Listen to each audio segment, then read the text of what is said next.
Hello everyone, this is Dushyant Singh and you are watching Adhyayan Adda YouTube channel. विश्व भूगोल से संबंधित ये दूसरा क्लास है। इससे पिछले क्लास में हमने डिस्कस किया था ब्रह्मांड एवं सौरमंडल के विषय में। आज इस क्लास के माध्यम से हम बात करने वाले हैं पृथ्वी की गतियों के बारे में। तो चलिए बिना समय गंवाए स्टार्ट करते हैं आज की क्लास और सबसे पहले जानते हैं पृथ्वी की गतियों के विषय में। पृथ्वी की गतियों के बारे में अगर बात करें तो इन्हें मुख्य रूप से दो भागों में बांटा जा सकता है, या हम कह सकते हैं कि पृथ्वी दो तरह की गतियाँ करती है। एक होता है परिभ्रमण, जिसे हम घूर्णन भी कहते हैं, और दूसरा होता है परिक्रमण। परिभ्रमण क्या है? पृथ्वी का अपने अक्ष पर घूमना, यानी जब पृथ्वी अपने अक्ष पर 23.5 डिग्री झुकते हुए एक ही जगह पर स्थिर होकर के घूर्णन करती है या घूमती है तो उस क्रिया को परिभ्रमण कहा जाता है। वहीं जब पृथ्वी सूर्य की परिक्रमा करती है तो उस क्रिया को परिक्रमण कहा जाता है। ये दोनों में अंतर है, ठीक है। तो परिभ्रमण और परिक्रमण में कंफ्यूज नहीं होना है। परिभ्रमण का अर्थ है पृथ्वी अपनी जगह पर ही, या अपने कह सकते हैं कि अपने अक्ष पर 23.5 डिग्री झुकते हुए जब लगातार घूमती है तो उस क्रिया को घूर्णन कहा जाता है, जबकि वह अपने अक्ष पर घूमते हुए ही सूर्य का चक्कर लगाती है उस क्रिया को परिक्रमण कहा जाता है, ठीक है। तो जो परिभ्रमण की क्रिया होती है या घूर्णन की क्रिया होती है वो, यानी जो पृथ्वी अपने अक्ष पर जब एक चक्कर लगाती है तो उस चक्कर को लगाने में जो समय लगता है वो है 24 घंटे। यानी 24 घंटे में पृथ्वी अपने अक्ष पर 23.5 डिग्री झुकते हुए एक चक्कर पूरा लगाती है। यानी पृथ्वी पर जो दिन और रात होते हैं उनका होने का जो मुख्य कारण है वो है पृथ्वी का अपने अक्ष पर घूमना, ठीक है। परिभ्रमण जो होती है ये पृथ्वी की दैनिक गति होती है। अक्षीय झुकाव मैं बता ही चुका हूँ आपको, 23.5 डिग्री अपने अक्ष पर पृथ्वी झुकी होती है और इसी झुकाव एवं अपने अक्ष पर इस झुकाव को ग्रहण करते हुए 24 घंटे में पृथ्वी के द्वारा जो एक चक्कर लगाया जाता है उसी के कारण पृथ्वी पर दिन और रात की क्रियाएँ होती हैं। अच्छा, दिन और रात की क्रियाएं कैसे होती हैं उसके बारे में थोड़ा सा जान लेते हैं। जैसे मान लीजिए ये पृथ्वी है, ठीक है। ये पृथ्वी हो गई, तो इसको मैं थोड़ा सा एलिवेशन दूंगा, इसको थोड़ा सा झुकाव इस चित्र के माध्यम से आपके सामने प्रदर्शित करने का प्रयास करूंगा। ये इसका हो गया नॉर्थ पोल ऊपर और ये हो गया इसका साउथ पोल नीचे, ठीक है। अब मान लिया ये उत्तरी ध्रुव और दक्षिणी ध्रुव को मिलाने वाली कोई रेखा है, ठीक है। अब पृथ्वी इसी अक्ष पर, ये इसकी अक्ष हो गई, ठीक है, जो उत्तरी ध्रुव और दक्षिणी ध्रुव को मिला रही है। इसी अक्ष पर पृथ्वी अपने स्थान पर स्थिर होते हुए घूम रही है। यहाँ सूर्य है, ये सूर्य का प्रकाश जो है इस पृथ्वी पर पड़ रहा है, ठीक है। तब ये सूर्य का प्रकाश पृथ्वी पर पड़ेगा तो किस तरीके से पड़ेगा? अब सूर्य का प्रकाश जाएगा तो लगभग इस जगह पर, जिसको मैं हाईलाइट कर रहा हूँ, इस जगह पर सूर्य का प्रकाश रहेगा और जो दूसरे वाला भाग है इस भाग पर प्रकाश सूर्य का नहीं पहुंच पाएगा, तो इस भाग पर होगा अंधेरा, ठीक है। और इस वाले भाग पर जो सूर्य के सम्मुख वाला हिस्सा है, इतने इतने हिस्से पर क्या हो जाएगा? सूर्य का प्रकाश हो जाएगा।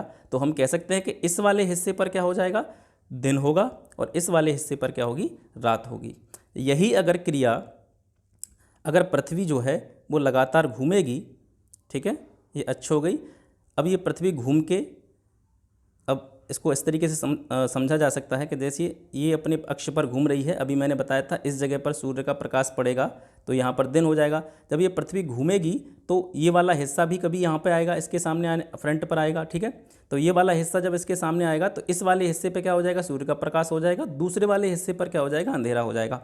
तो हम कह सकते हैं कि परिभ्रमण एक ऐसी गति है पृथ्वी की जिसके कारण पृथ्वी पर दिन और रात का होना पाया जाता है, ठीक है। अब परिक्रमण के बारे में थोड़ा सा बात करते हैं। परिक्रमण क्या है? पृथ्वी द्वारा सूर्य की परिक्रमा करना, और इसके द्वारा जो मुख्य परिवर्तन होता है पृथ्वी पर वो होता है ऋतुओं में परिवर्तन, ठीक है। और यहाँ से लगातार प्रश्न पूछे जाते हैं कि पृथ्वी पर दिन और रात किस वजह से होते हैं, या पृथ्वी पर दिन और रात के होने का कारण क्या है। तो आप सीधे सीधे यहाँ से समझ सकते हैं कि पृथ्वी पर दिन और रात पृथ्वी के अपने अक्ष पर घूर्णन के कारण होते हैं। वहीं ऋतुओं में जो परिवर्तन होता है उसका मुख्य कारण है पृथ्वी के द्वारा सूर्य की परिक्रमा करना। इस परिक्रमण की प्रक्रिया को या ऋतुओं में परिवर्तन की प्रक्रिया को हम आगे वीडियो में आपके सामने चित्र के माध्यम से डिस्कस करेंगे, ठीक है।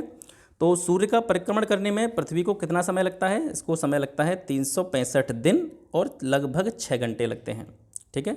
सूर्य की एक परिक्रमा करने में पृथ्वी को जो समय लगता है वो है 365 दिन एवं 6 घंटे। अब यहीं से आप लीप वर्ष वाला जो है कॉन्सेप्ट क्लियर कर सकते हैं। लीप वर्ष वाला कॉन्सेप्ट कैसे क्लियर कर सकते हैं कि एक वर्ष में कितने दिन हो गए, 365 दिन हो गए। प्रतिवर्ष 6 घंटे की वृद्धि हो रही है, ठीक है। 365 दिन हम नॉर्मली एज्यूम करते हैं एक साल में, तो उन 6 घंटों को हम काउंट नहीं करते हैं, तो ये 6 घंटे हर साल एक्स्ट्रा होते चले जाते हैं और 4 साल में इन 6 घंटे मिलकर के 24 घंटे बना देते हैं और 24 घंटों का जो होता है वो एक दिन होता है, ठीक है। तो क्या होता है कि प्रत्येक 4 वर्ष में एक दिन बढ़ जाता है, तो 4 वर्ष बाद में जो वर्ष होता है, जैसे हम लीप वर्ष के नाम से जानते हैं, उसमें 366 दिन हो जाते हैं। कितने? 366 दिन हो जाते हैं, उसे लीप वर्ष या अधिवर्ष कहा जाता है, ठीक है। तो ये 6 घंटे जो अतिरिक्त होते हैं ये 4 साल में बढ़ करके, यानी 6 बढ़ करके 24 घंटे हो जाते हैं और 24 घंटों से मिलकर के एक दिन बन जाता है। तो प्रत्येक 4 साल में एक दिन की वृद्धि हो जाती है, तो वर्ष में जो कंप्लीट दिनों की संख्या होती है वो 366 हो जाती है, और जिस वर्ष में 366 दिन पड़ते हैं उसको हम लीप वर्ष कहते हैं, ठीक है। और ये जो अतिरिक्त दिन है, एक्स्ट्रा दिन जो बढ़ जाता है प्रत्येक 4 वर्ष बाद, इसको हम फरवरी माह में जोड़ते हैं, और उस वर्ष यानी जिस वर्ष लीप वर्ष होता है उस वर्ष फरवरी में 28 के बजाय 29 दिन माने जाते हैं, ठीक है। चलिए आगे बढ़ते हैं। पृथ्वी के अक्ष का झुकाव एवं कक्षीय समतल, इसके बारे में थोड़ा सा जानते हैं। ये पृथ्वी को, ये अक्ष है, देखो ये कोई भी अक्ष ऐसा नहीं है कि पृथ्वी के उत्तरी और ध्रुव को और दक्षिणी ध्रुव को मिलाने वाली कोई रेखा वास्तविक में हो, ये काल्पनिक रेखा होती है, और हम अपने अध्ययन की दृष्टि से या समझने की दृष्टि से इसको इस तरीके से प्रदर्शित करते हैं, ठीक है। तो पृथ्वी का अक्षीय झुकाव जो है, यहाँ देखिए ये दक्षिणी ध्रुव हो गया आपका, ये उत्तरी ध्रुव हो गया। उत्तरी ध्रुव और दक्षिणी ध्रुव को मिलाने वाली एक रेखा है, इसको हम अक्ष बोलते हैं पृथ्वी का। और अक्ष जो है ये अपने कक्षीय समतल पर, जो इसका जो कक्षीय समतल हो गया, कक्षीय समतल से जो पृथ्वी का अक्ष है वो कितना कोण बनाता है? 23.5 डिग्री कोण बनाता है। और वहीं हम ये बोलें कि इसकी जो कक्षीय झुकाव है, इसका कक्षीय झुकाव है पृथ्वी का, वो 66.5 डिग्री है, क्योंकि देखेंगे आप यहाँ 66.5 डिग्री और 23.5 डिग्री मिला करके 90 डिग्री हो जाता है। 66.5 और 23.5 डिग्री मिला के 90 डिग्री हो जाता है, ऐसे करके, ठीक है। ये क्या हो जाता है? कक्षीय समतल पर लंब हो जाता है, ठीक है। ये यहाँ पे जो कर्क रेखा, विषुवत रेखा, मकर रेखा, ये मैंने यहाँ पे प्रदर्शित की हैं। इनके बारे में विस्तार से चर्चा करेंगे हम अगली क्लास में, जब हम अक्षांश एवं देशांतर के विषय में पढ़ेंगे, यानी लैटिट्यूड और लॉन्गिट्यूड के बारे में पढ़ेंगे, ठीक है। पृथ्वी पर दिन रात का होना मैं आपको बता चुका हूँ। ये सूर्य है, सूर्य के सामने पृथ्वी का एक हिस्सा है। जब सूर्य का प्रकाश पृथ्वी के एक हिस्से पर पड़ेगा तो इस भाग में दिन होगा, इस भाग में रात होगी।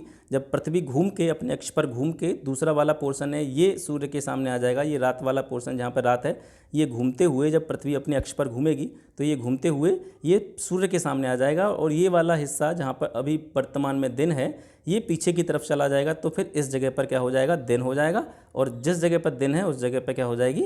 रात हो जाएगी, ठीक है। तो ये किसके कारण होता है? पृथ्वी के अपने अक्ष पर घूर्णन के कारण होता है। अब थोड़ा सा समझते हैं ऋतुओं में परिवर्तन की प्रक्रिया को। ये सूर्य है, आपको दिखाई दे रहा होगा, बिल्कुल मिडिल में सूर्य है। ये 4 डायग्राम जो बने हुए हैं पृथ्वी के, ये 4 पृथ्वियाँ नहीं हैं, बल्कि ये पृथ्वी की अलग अलग स्थितियाँ हैं। सूर्य का परिक्रमा करते हुए ये अलग अलग स्थितियों को दर्शाया गया है। तो यहाँ आप देखेंगे ये जो आकृति आपको दिखाई दे रही है, पृथ्वी अपने अक्ष पर 23.5 डिग्री झुकी हुई है। सूर्य का प्रकाश सीधा यहाँ पर पड़ रहा है, तो इस वाले भाग में, ये बीच वाली लाइन जो मैंने यहाँ पे खींची है, इस वाली लाइन से आप थोड़ा सा इमेजिन करके देखिए, इस वाले भाग पर सीधा प्रकाश पड़ेगा। अब यहाँ सीधा प्रकाश पड़ेगा तो क्या होगा?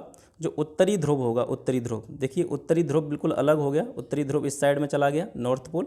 तो नॉर्थ पोल पे क्या होगा? सूर्य का प्रकाश नहीं पहुँच पाएगा, तो यहाँ पर शीत ऋतु हो जाएगी। अब यहाँ से आप देखेंगे नीचे की तरफ, दोबारा से देखिए, यहाँ पे आप देखेंगे नीचे की तरफ इस वाले पोर्शन पर सूर्य का प्रकाश पड़ेगा, तो उत्तरी ध्रुव यहाँ है, उत्तरी ध्रुव पर सूर्य का प्रकाश नहीं पहुँच पाएगा, तो यहाँ शीत ऋतु हो जाएगी। दक्षिणी ध्रुव पर सूर्य का प्रकाश पहुंचेगा तो यहाँ पर क्या हो जाएगी? ग्रीष्म ऋतु हो जाएगी। ये प्रक्रिया 22 दिसंबर को होती है, इसे दक्षिण अयनांत के नाम से भी जाना जाता है। अब धीरे धीरे पृथ्वी दीर्घ वृत्ताकार पथ पर आगे की ओर परिक्रमा करते हुए बढ़ेगी। तो जब ये इस स्थिति में पहुँचेगी, यानी 21 मार्च का जो समय होगा, उस समय पर क्या होगा? सूर्य का जो प्रकाश है सीधा, तो यहाँ हम कह सकते हैं कि ये सूर्य का प्रकाश है लगभग सभी भागों पर, यहाँ पर पृथ्वी के सभी भागों पर समान रूप से पड़ेगा। और यही प्रक्रिया बिल्कुल इसके अपोजिट होती है नीचे की तरफ। 23 सितंबर को यहाँ भी सूर्य का प्रकाश पृथ्वी पर सीधा पड़ता है। तो 21 मार्च का जो दिन होता है और 23 सितंबर का जो दिन होता है, इन समयावधि में जो दिन और रात की अवधि होती है वो लगभग सभी जगह पर समान होती है, और इसीलिए इन्हें क्या कहा जाता है, विषुव कहा जाता है। 21 मार्च और 23 सितंबर का दिन जो है विषुव के रूप में जाना जाता है। ठीक है, अब यहाँ से पृथ्वी थोड़ा सा और आगे बढ़ती है परिक्रमा करते हुए, तो 21 जून तक आते आते क्या होता है कि पृथ्वी की कंडीशन ये होती है। अब यहाँ से आप देखेंगे सूर्य का प्रकाश इस तरीके से यहाँ पे पड़ेगा, तो ये वाला भाग प्रकाशमान रहेगा, यानी यहाँ पे दिन रहेगा। और यहाँ पे दिन रहेगा तो आप यहाँ से देखेंगे, थोड़ा सा इमेजिन करके देखिए, यहाँ से नॉर्थ पोल कहाँ है आपका, नॉर्थ पोल बिल्कुल सूर्य के प्रकाश के संपर्क में है, और जो साउथ पोल है वो सूर्य के प्रकाश के संपर्क में नहीं है, यानी इतने भाग पर क्या होगा, यहाँ पर प्रकाश होगा। तो यहाँ से हम कह सकते हैं कि जो उत्तरी ध्रुव होगा पृथ्वी का 21 जून को, वहाँ पर ग्रीष्म ऋतु होगी। सॉरी, तो 21 जून को जो उत्तरी ध्रुव होगा वहाँ पर ग्रीष्म ऋतु होगी, और दक्षिणी ध्रुव में यहाँ पर शीत ऋतु होगी। ठीक है, क्योंकि यहाँ पर सूर्य का प्रकाश नहीं पहुँच पाएगा। तो 21 जून की ये तिथि जो होती है, इसको उत्तरी अयनांत कहा जाता है। इसको उत्तरी अयनांत कहा जाता है क्योंकि उत्तरी ध्रुव पर क्या होता है, यहाँ पर ग्रीष्म ऋतु रहती है। और इसके विपरीत आपने यहाँ भी देखा होगा, यहाँ पे आपने क्या देखा था कि सूर्य का प्रकाश यहाँ पे कहाँ पड़ेगा, यहाँ सूर्य का प्रकाश दक्षिणी ध्रुव पर पड़ेगा, दक्षिणी ध्रुव पर पड़ेगा। और आपका जो नॉर्थ पोल है वहाँ पे शीत ऋतु होगी, क्योंकि वहाँ पे सूर्य का प्रकाश नहीं पहुँच पाएगा। तो दक्षिणी ध्रुव में क्या होगी, ग्रीष्म ऋतु होगी, और इसी वजह से इसको दक्षिण अयनांत कहा जाता है, क्योंकि दक्षिणी ध्रुव पर क्या होती है, ग्रीष्म ऋतु होती है। फिर धीरे धीरे आगे बढ़ते हुए पृथ्वी आएगी यहाँ पर 21 मार्च और 23 सितंबर की स्थितियों को मैं आपको समझा चुका हूँ कि यहाँ पर क्या होता है, सूर्य का प्रकाश सीधा पड़ता है, बिल्कुल लंबवत पड़ता है। तो यहाँ पर क्या होता है, इन दोनों तिथियों को 21 मार्च को और 23 सितंबर को 21 मार्च और 23 सितंबर को विषुव की स्थिति उत्पन्न होती है। ठीक है, तो ये हो गई पृथ्वी की गतियाँ। आगे बढ़ते हैं। सॉरी, अब इन चारों जो डेट्स मैंने यहाँ पे लिखी हैं उनके बारे में थोड़ा सा और जानते हैं, यहाँ से क्या क्या ऑब्जेक्टिव्स पूछे जा सकते हैं। तो जो 21 जून है, 21 जून को क्या होता है, सूर्य कर्क रेखा पर लंबवत चमकता है, जिसे हम कर्क संक्रांति कहते हैं। उत्तरी गोलार्ध में दिन की लंबाई सबसे अधिक होती है, और इसी समय दक्षिणी गोलार्ध में क्या होती है, शीत ऋतु होती है। मैं डायग्राम के माध्यम से आपको समझा चुका हूँ। 21 जून को देखिए, यहाँ पे 21 जून को क्या होता है, सूर्य का कर्क रेखा पर लंबवत चमकना होता है, जिसे हम कर्क संक्रांति कहते हैं।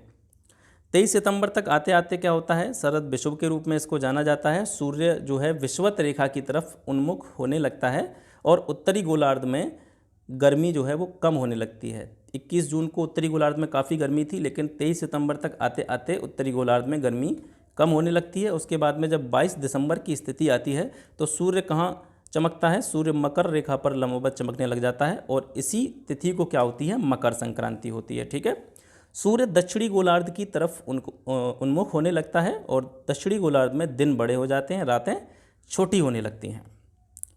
इसके बाद में 21 मार्च की जो तिथि आती है वो बसंत विषुव के रूप में जानी जाती है। सूर्य विषुवत रेखा की ओर उन्मुख होने लगता है। दक्षिणी गोलार्ध में धीरे धीरे ग्रीष्म ऋतु की समाप्ति होती चली जाती है, और यहाँ पर शीत ऋतु का जो है आगमन प्रारंभ हो जाता है। 21 मार्च और 23 सितंबर की जो तिथि है उसे विषुव के रूप में जाना जाता है, क्योंकि सूर्य के विषुवत रेखा पर लंबवत चमकने से सभी जगह दिन और रात की अवधि समान हो जाती है। ठीक है, विषुवत रेखा क्या है, जो पृथ्वी को बिल्कुल बीच में से काटती है। ठीक है, बीच में से 0 डिग्री देशांतर इसको हम बोलते हैं। ये अक्षांश और देशांतर में आप पढ़ेंगे। तो सूर्य का प्रकाश जैसे यहाँ से सूर्य का प्रकाश ऐसे करके नीचे से पड़ेगा, पृथ्वी की कंडीशन ये रहेगी। सॉरी, ये हो गया सूर्य आपका, ये हो गया सूर्य, और ये हो गई पृथ्वी। ठीक है, ये पृथ्वी की हो गई 0 डिग्री देशांतर, जिसे हम विषुवत रेखा के रूप में जानते हैं। तो ये सीधा लंबवत पड़ता है विषुवत रेखा पर सूर्य का प्रकाश। तो यहाँ पर क्या होता है, दिन और रात की अवधि बिल्कुल समान हो जाती है। ठीक है, तो ये प्रक्रिया जो होती है वो कब कब होती है, ये प्रक्रिया होती है आपकी 21 मार्च और 23 सितंबर को। अब कुछ महत्वपूर्ण बिंदुओं के बारे में बात करते हैं कि सूर्य की सबसे पहली किरण कहाँ पर पड़ती है। सूर्य जब उदय होता है तो विश्व में सूर्य की सबसे पहली किरण कहाँ पे पड़ती है, तो ये पड़ती है न्यूजीलैंड का एक पर्वत है माउंट हिकुरांगी पर्वत की चोटी है माउंट हिकुरांगी, जो कि 5748 फीट ऊंची है। इसी पर सबसे पहले सूर्य की किरण पड़ती है। वहीं सबसे पहले सूर्योदय के बारे में बात करें तो सबसे पहले सूर्योदय कहाँ होता है? जापान। और जापान में सूर्योदय सबसे पहले होने का कारण क्या है कि ये पृथ्वी के सबसे पूर्वी छोर पर स्थित है। ठीक है, इसी वजह से यहाँ पर क्या होता है, जापान में सबसे पहले सूर्योदय होता है। वहीं सबसे अंत में सूर्यास्त जो है वह कहाँ होता है? ये होता है समाओ एवं हवाई द्वीप पर। यहाँ पर सबसे अंत में सूर्यास्त होता है। ये पैसिफिक ओशियन या प्रशांत महासागर में अवस्थित है। सबसे बड़ी रात पृथ्वी पर होती है 21 दिसंबर को और सबसे बड़ा दिन होता है 21 जून को। ठीक है, अब बात करते हैं ट्विलाइट। ट्विलाइट क्या है कि सूर्य की किरणें सूर्योदय के पूर्व व सूर्यास्त के बाद वायुमंडलीय धूलकण द्वारा विसरित होकर दिखती हैं। इसे ही ट्विलाइट कहा जाता है। सूर्य की किरणें क्या होती हैं? सूर्योदय के पूर्व में उदय होने एवं सूर्यास्त के बाद जो धूलकण होते हैं वायुमंडल के, उनके द्वारा डिफ्यूज्ड हो जाती हैं, विसरित हो जाती हैं, बिखर जाती हैं। तो इससे क्या होता है? एक चमक उत्पन्न होती है और इसे ही हम ट्विलाइट के नाम से जानते हैं। उपसौर, इसे हम पेरिहीलियन कहते हैं। उपसौर क्या होता है? 3 जनवरी की तिथि को पृथ्वी वर्ष में एक बार सूर्य के सबसे नज़दीक आ जाती है। ठीक है, तो हम कह सकते हैं कि उपसौर क्या है कि पृथ्वी का सूर्य के सर्वाधिक नज़दीक होना, पृथ्वी का सूर्य के सर्वाधिक नज़दीक होना, और ये क्रिया 3 जनवरी को होती है और इसी तिथि को क्या माना जाता है? उपसौर के रूप में माना जाता है। वहीं अपसौर के बारे में बात करें तो पृथ्वी जब सूर्य के सबसे अधिक दूर चली जाती है, पृथ्वी जब सूर्य के सबसे अधिक दूर चली जाती है तो उस स्थिति को अपसौर या एपीहीलियन के नाम से जाना जाता है और ये प्रक्रिया 4 जुलाई को होती है। ठीक है, यानी उपसौर 3 जनवरी को होता है और अपसौर 4 जुलाई को होता है। अब आप कहेंगे कि पृथ्वी कभी सूर्य के सर्वाधिक नज़दीक और कभी सबसे दूर कैसे चली जाती है, तो आप ये देखेंगे कि ये सूर्य है, पृथ्वी का जो मार्ग है, सूर्य का चक्कर लगाने का जो मार्ग है वो बिल्कुल गोलाकार नहीं है। ठीक है, अगर इस तरीके से पृथ्वी का मार्ग होता, यहाँ पृथ्वी है तो पृथ्वी का अगर मार्ग बिल्कुल गोलाकार होता तो वो हर स्थिति में सूर्य के बिल्कुल बराबर की दूरी पर होती। ठीक है, लेकिन इसके विपरीत क्या होता है कि ये सूर्य हो गया।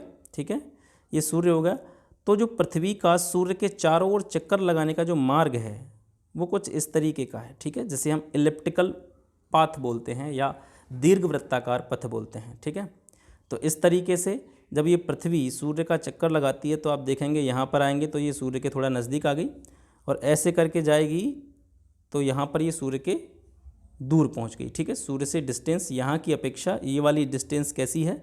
कम है, और ये वाली डिस्टेंस ज़्यादा है। तो इससे हम ये कह सकते हैं कि पृथ्वी वर्ष में एक बार क्या होती है?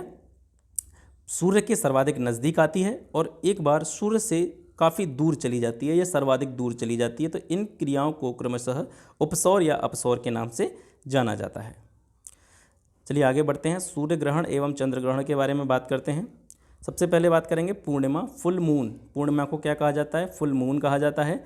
पृथ्वी पर चंद्रमा का संपूर्ण प्रकाशित भाग महीने में केवल एक बार दिखाई देता है। ठीक है, जो चंद्रमा है, चंद्रमा का जो प्रकाशित हिस्सा है, प्रकाशमान हिस्सा है, वो महीने में केवल एक बार दिखाई देता है और इसे ही क्या कहा जाता है? पूर्णिमा कहा जाता है। पूर्णिमा के दिन ही जो चंद्रमा होता है पूरी तरह से चमकता हुआ दिखाई देता है, इसका पूरा भाग जो है प्रकाशमान दिखाई देता है। इसे हम पूर्णिमा या फुल मून के नाम से जानते हैं।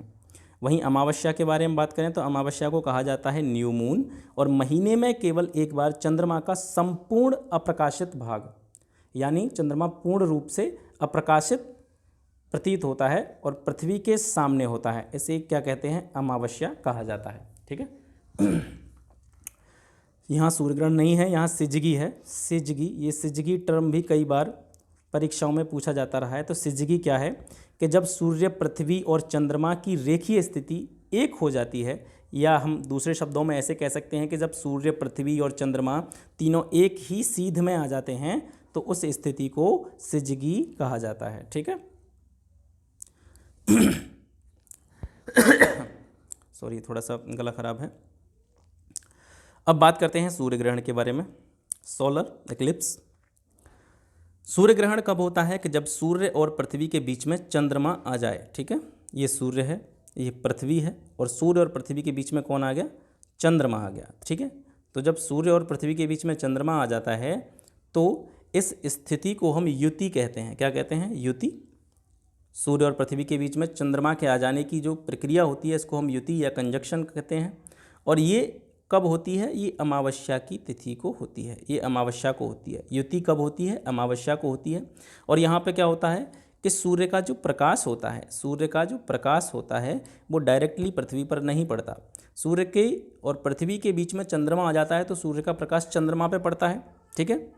और उसके बाद में क्या होता है, जो चंद्रमा की जो छाया है, शैडो है, वो पृथ्वी पर पड़ती है, ठीक है। यहाँ इस डायग्राम के माध्यम से आप समझ सकते हैं कि सूर्य का प्रकाश पृथ्वी पर सीधा नहीं पड़ पाता क्योंकि इसके बीच में चंद्रमा आ जाता है। तो चंद्रमा की छाया जो है पृथ्वी पर पड़ती है। पृथ्वी पर नो सनलाइट, कोई सनलाइट नहीं होती है, इस पर शैडो ऑफ मून यानी चंद्रमा की छाया पड़ती है। और इस पूरे प्रक्रिया को हम सूर्य ग्रहण के नाम से जानते हैं। नॉर्मली परीक्षाओं में ये पूछा जाता है कि सूर्य ग्रहण कब होता है, तो सूर्य ग्रहण कब होता है? जब सूर्य एवं पृथ्वी के बीच में चंद्रमा आ जाता है तो सूर्य ग्रहण होता है। थोड़ा सा इसको और जानने की कोशिश करें तो सूर्य और पृथ्वी के बीच में जब चंद्रमा आता है तो उस स्थिति को क्या कहा जाता है? उसे युति कहा जाता है। और युति कब होती है? अमावस्या के दिन होती है, ठीक है। तो इसमें सूर्य का जो प्रकाश है वो पृथ्वी पर सीधा न पड़ करके चंद्रमा पर पड़ता है और चंद्रमा की छाया जो है पृथ्वी पर पड़ती है। और इस पूरी प्रक्रिया को हम सूर्य ग्रहण के नाम से जानते हैं। चलिए आगे बढ़ते हैं और चंद्र ग्रहण के बारे में बात करते हैं। चंद्र ग्रहण में क्या होता है कि पृथ्वी जो होती है सूर्य और चंद्रमा के बीच में आ जाती है। ये सूर्य हो गया, ये यहाँ पे चंद्रमा हो गया, और इन दोनों के बीच में कौन आ गया? पृथ्वी आ गई। तो क्या होगा कि सूर्य की रोशनी चंद्रमा तक नहीं पहुँचेगी क्योंकि बीच में क्या आ गई? पृथ्वी आ गई, ठीक है। और जब सूर्य की रोशनी चंद्रमा तक नहीं पहुँचती है तो इस कंडीशन को हम वियुति बोलते हैं, इसको अपोजिशन। और ये कब होती है? ये पूर्णिमा के दिन होती है, ठीक है। तो चंद्र ग्रहण कब होता है? पूर्णिमा के दिन होता है, ठीक है। तो जो वियुति होती है वो कब होती है? जब सूर्य की रोशनी चंद्रमा तक नहीं पहुंचेगी तो उस स्थिति को हम बोलेंगे वियुति। और ये पूर्णिमा के दिन होती है। सूर्य का प्रकाश डायरेक्टली मून तक नहीं पहुंचता है, यहाँ पे कोई सनलाइट नहीं पहुंचती है, चंद्रमा डार्क हो जाता है, ठीक है। और इस पर अर्थ यानी पृथ्वी की जो है शैडो पड़ती है, छाया पड़ती है। तो इस पूरी प्रक्रिया को हम चंद्र ग्रहण के नाम से जानते हैं।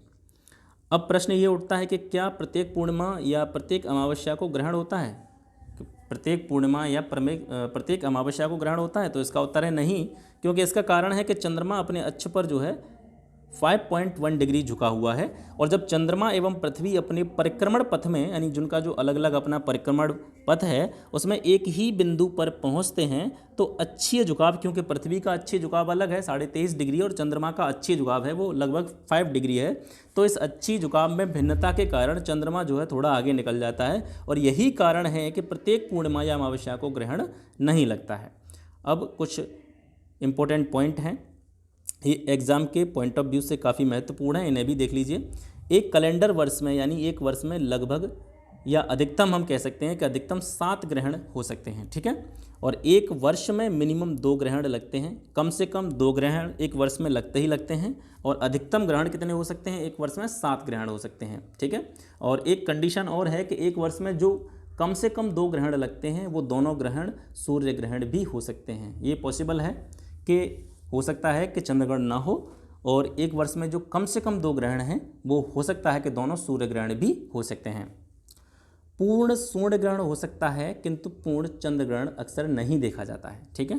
सूर्य ग्रहण पूरी तरह से हो सकता है किंतु पूर्ण चंद्र ग्रहण अक्सर नहीं देखा जाता है, क्योंकि सूर्य, चंद्रमा एवं पृथ्वी के आकार जो हैं आपस में काफ़ी भिन्न हैं, इनका आकार जो है अलग अलग है। इसीलिए जो है पूर्ण सूर्य ग्रहण की स्थिति अक्सर देखी जा सकती है, लेकिन पूर्ण चंद्र ग्रहण अक्सर नहीं देखा जाता है। सामान्यतः एक जो सूर्य ग्रहण होता है, पूर्ण सूर्य ग्रहण होता है, उसकी अवधि लगभग कितनी होती है? उसकी लगभग अवधि जो होती है वो लगभग 8 मिनट होती है। 8 मिनट तक एक पूर्ण सूर्य ग्रहण की अवधि हो सकती है। वहीं आंशिक सूर्य ग्रहण के बारे में बात करें तो ये लगभग 4 घंटे तक रह सकता है। जब सूर्य ग्रहण होता है तो सूर्य से अत्यधिक मात्रा में पराबैंगनी किरणें उत्सर्जित होती हैं, अल्ट्रावायलेट रेज उत्सर्जित होती हैं, जो कि हमारी आँखों के लिए काफ़ी नुकसानदायक होती हैं, ठीक है। तो ये हो गया आज का चैप्टर पृथ्वी की गतियों से संबंधित। आशा करता हूँ आपको ये क्लास अच्छी लगी होगी। अगर आप ये PDF प्राप्त करना चाहते हैं तो कमेंट सेक्शन में जा कर के कमेंट कीजिए, आपको PDF बिल्कुल फ्री ऑफ कॉस्ट अवेलेबल करा दी जाएगी। इसके साथ साथ आप किसी भी एग्ज़ाम की तैयारी कर रहे हैं, चाहे वो वनडे एग्ज़ाम हो या कि स्टेट PCS का एग्ज़ाम हो, तो आप उससे जुड़ सकते हैं। यहाँ पर मैं आपको जनरल स्टडीज़ के सारे विषय के फ्री नोट्स आपको जो है मैं प्रोवाइड कराऊंगा। आपको कोई भी बुक पढ़ने की आवश्यकता नहीं होगी। अगर आप इन इन वीडियोस से या इनके स्क्रीनशॉट लेकर के या फिर PDF प्राप्त करके जो नोट्स अपने आप कलेक्ट करते हैं, तो मैं ये मानता हूँ कि आपके पास एक बहुत अच्छी नोट्स जो है बहुत अच्छे नोट्स का कलेक्शन हो जाएगा। ठीक है, तो फिर मिलते हैं आपसे अगली क्लास में, तब तक के लिए नमस्कार।